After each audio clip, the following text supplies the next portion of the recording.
নৰুণোদয় নহয়, নলখিমী 2500 টকা প্ৰত্যেক মাহৰ 9 তাৰিখে আমি অসমৰ প্ৰতিগৰাকী সাধাৰণ মহিলাক দিম।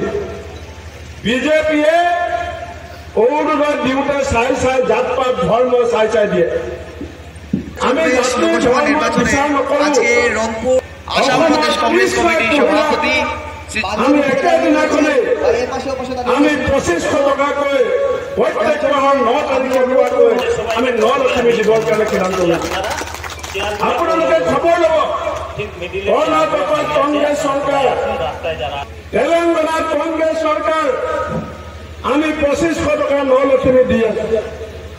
লাইটৰ বিল ইয়াত হিমন্ত বিশ্ব শৰ্মা ডাঙৰীয়াই চৰকাৰ চলাব নোৱাৰে, ধাৰ লৈ চৰকাৰ চলাই আছে।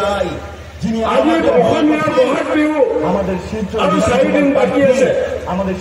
কালি ঈদ পাৰ হৈ গ'ল, আজিলৈকে অসমৰ 5 লাখ কৰ্মচাৰীয়ে দৰমহা পোৱা নাই। এনেকুৱা চৰকাৰ ডাবল ইঞ্জিন চৰকাৰ বুলি কয়। এটা ডাবল ইঞ্জিন চৰকাৰ আজি গোটেই অসমৰ কাৰণে ডাঙৰ কাৰ্ডুন হৈ পৰিছে, আমাৰ কাৰণে ডাঙৰ সমস্যা হৈ পৰিছে। এই চৰকাৰে যোৱা বছৰ 2,000 কোটি টকাতকৈ বেছি টকা ধাৰ লৈছে। আজি দৰমহাবিলাক লাগিছে, আপোনালোকে বুজিব, 15 দিন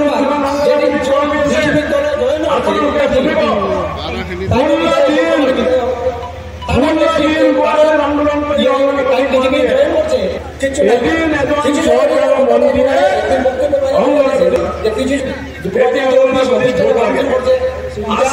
ৰাজধানীবিলাকে আন্দোলন কৰে, চৰকাৰে ৰাজধানীসকলৰ সমস্যা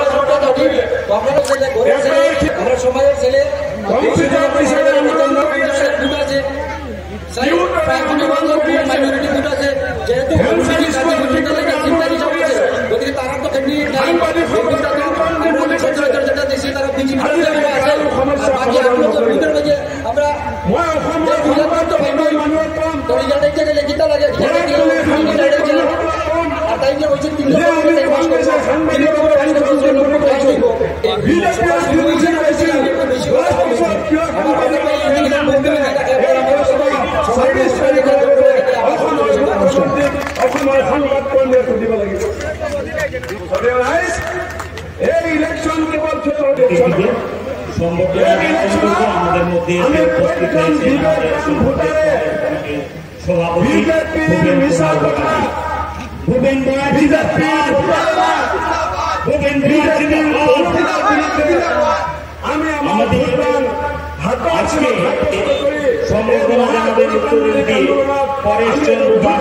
অংশগ্ৰহণ কৰিব লাগিব।